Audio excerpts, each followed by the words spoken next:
In today's video, I'm going to teach you how to create a scenario in Make.com. We'll build a simple automation from start to finish, so you'll know how to connect an app, choose a trigger, add an action, and get your scenario running smoothly. First, open Make.com and sign into your account. Once you're in, you'll land on the dashboard.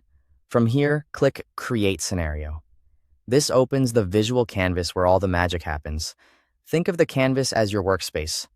You'll place modules here and connect them to define how data moves from one step to the next. Start by adding your first module. Click the plus button in the middle of the canvas and choose the app you want to use. You'll find popular options like Google Sheets, Airtable, Gmail, or Slack. Pick the one that fits your workflow. After selecting the app, you'll choose the trigger event, the thing that starts your scenario. For example, in Google Sheets, you might pick Watch New Rows, which tells Make.com to look for new entries and kick off the automation whenever one appears.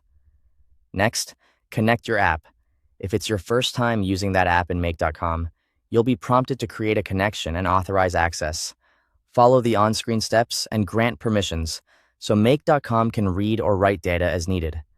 After authorization, configure the module with the specific resource you care about, such as a particular spreadsheet and sheet or a selected Slack channel.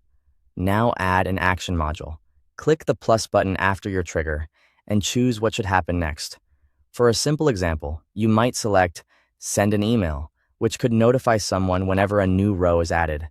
Use the mapping panel to pull values from the trigger into your action, things like names, email addresses, or message text, so your automation sends exactly the right information at the right time. Before you run anything, save your work. Click Save and give your scenario a clear name that describes what it does. Saving ensures your configuration is stored and lets you come back to it without losing progress. It's time to test. Click Run once to execute the scenario in test mode. If your trigger depends on new data, add a quick test entry in your source app so Make.com has something to process. Watch the run log to confirm each module turns green and review any output details to verify the data looks correct. If something doesn't work, adjust the module settings or field mappings and try again. When your test looks good, enable the scenario. Turning it on means it will run automatically based on the trigger you chose. That's it. You've created a working scenario in Make.com. Thanks for watching.